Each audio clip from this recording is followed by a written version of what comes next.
found out about this online trend the other day when I was out, when one of the girls asked all the guys in the group how often they think about the Roman Empire. I didn't really want to get into it, so I just said, yeah, sure, quite a lot, it's interesting stuff. Well, anyway, here's another highly researched video about Augustus for you guys. I didn't realise we were this predictable. Enjoy. How in the face of one of the most cataclysmic events in history did a young man take up the legacy of Rome's greatest general and become the most powerful man in the world? Let's get into it. The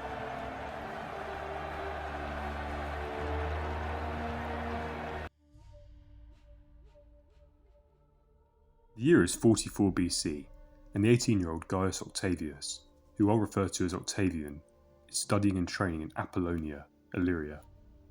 For a man of his age, and despite his tendency for being sickly, he has already had something of a military career, travelling to Hispania in the staff of his great uncle, who has since named him as his heir, and is currently preparing to travel to Parthia on campaign. Octavian knew that given time to gain experience, he would be able to use his connection to his powerful uncle to make a good career for himself in the Roman Republic. However, following the Ides of March that year, he received news that his great uncle, the dictator Gaius Julius Caesar, had been murdered by a group of disgruntled senators, and the trajectory of Octavian's life had just changed forever. Meanwhile, back in Rome on the 15th of March, the late dictator's body was being carried through the city in a litter, and discontent was rising. Cries echoed through the city, especially from Rome's Jews who had just lost their great patron. Shops were boarded up in anticipation of the anarchy that would follow this cataclysmic event. After Mark Antony, an old ally of Caesar, successfully turned the mob against the assassins, before going into hiding himself out of fear that he may be next, anarchy spread in a surge of looting and rioting. The sky darkened due to a volcanic eruption. Cleopatra fled the city, and the Senate House was burned. Antony resumed his consulship on the 17th, and the assassins were pardoned, but they really shouldn't have allowed Caesar to have a public state funeral, just 3 days later, since during this their names were listed, and Caesar's wounds were described, causing public outrage, and after the funeral, mobs roamed the city, lynching some members of the so-called Liberator faction. And back in the Balkans, despite the advice of his comrades and the pleas of his terrified mother pushing him to stay away from the dangerous city, Octavian set sail for Italy. After landing in Lupe, he learned that he'd been adopted after impressing Caesar on campaign, and realising that his late adopted father had been grooming him to rule, he took on the name Julius Caesar. Then, using funds he'd inherited to hire a personal bodyguard of some 3,000 thugs, which in combination with a number of troops that were loyal to his father, he briefly controlled the Forum after arriving to Rome in May. After amassing support, causing his rival in the Caesarian faction of senators, Mark Antony, to flee north, and begin fighting one of the assassins, Decimus Brutus, Octavian would foster an alliance with Cicero, who privately joked that the boy should be lauded, glorified, and then raised to the sky, as his father had been, and he was allowed to join the Senate. Following Antony being defeated, and then declared an enemy of the state and killing both consuls that year, that escalated quickly. A group of Octavian's centurions effectively conducted a coup in the Senate, scandalously having the 19-year-old appointed to the now vacant position of consul. And following this, in October of 43 BC, Octavian would meet Antony and his ally Lepidus at Bologna. The second Triumvirate, a more official agreement than the first, would be formed, enforcing martial law across the entire empire, which now entered a form of military dictatorship. This was largely seen as the end of the Free Republic. The empire was divided in three. Antony took the east, Octavian the west, and the sidelined Lepidus was given Africa. But with the vast amounts of legions they controlled, the free men needed cash fast. And as anyone who watched my Sulla video will remember, a great way of getting this out of the pockets of wealthy senators and into your own pockets is to publish lists and offer ransoms for bounty hunters to bring you these men's heads before confiscating their property. It's pretty optimal money-making strat. The famed orator and Octavian's ally Cicero was killed, since each man had to give up one man who they would have otherwise saved to show their commitment, and when his tongue was cut out by Octavian's wife, free speech in the Republic is said to have been eradicated as well. The assassins were no longer pardoned and were sentenced to death.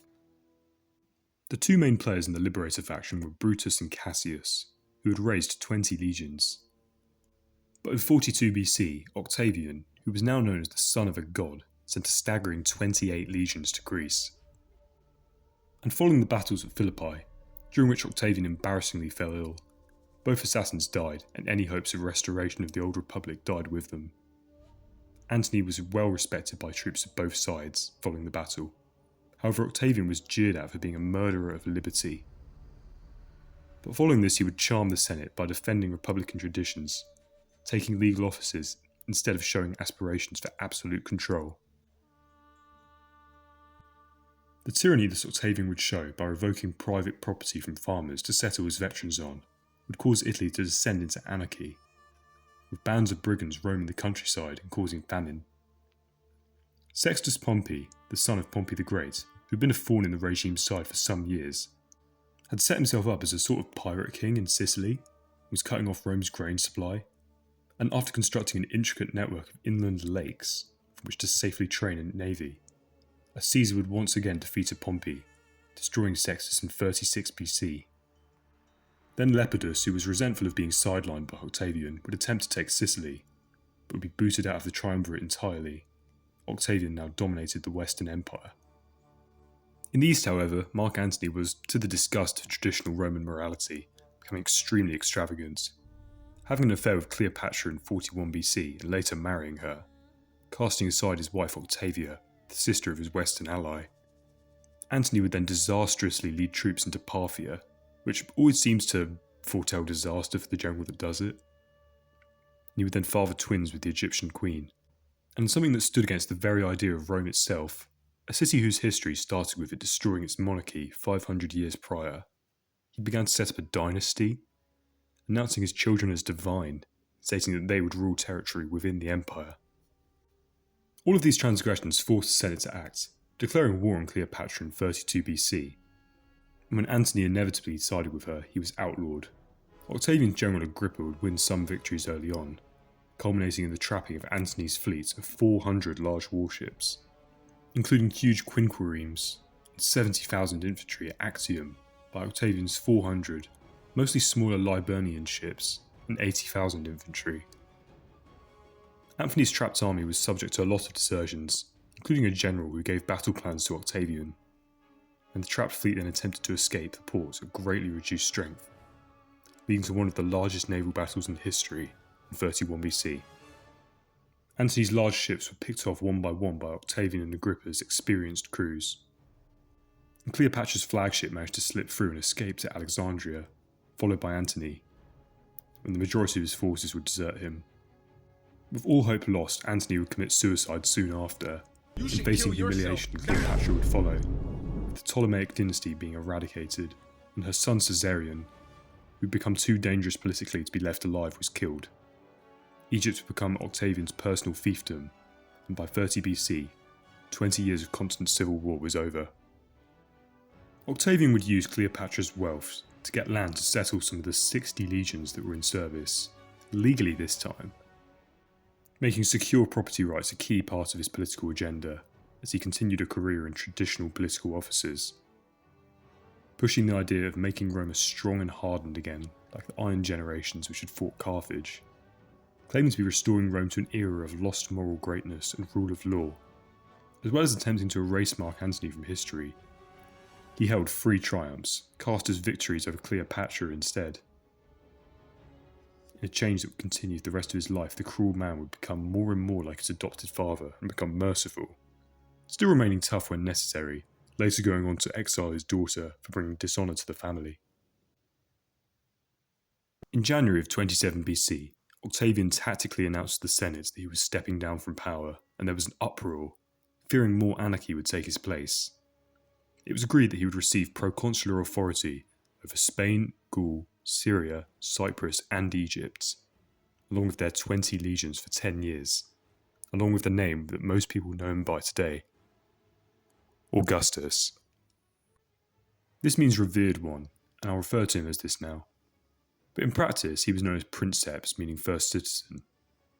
He would go on to downplay the amount of power he truly controlled, while stacking the Senate in his favour, and murdering many who stood in his way, something his successors could have learned from.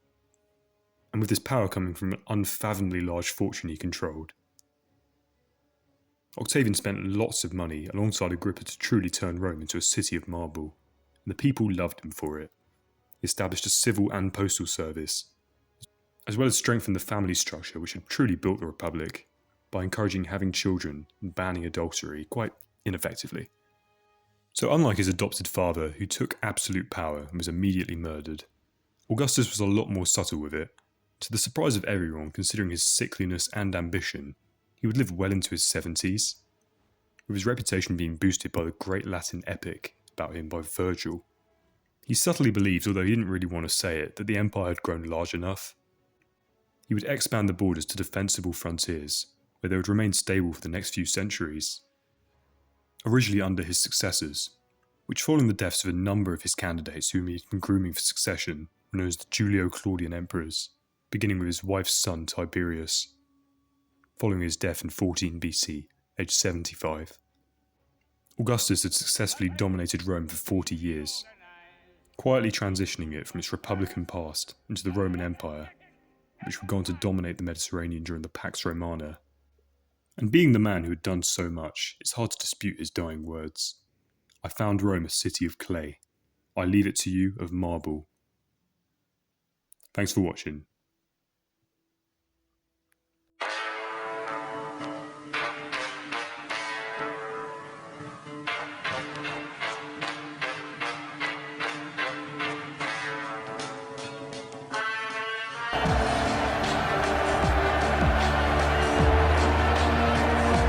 That's a nice argument, Senator. Why don't you back it up with a source? My source is...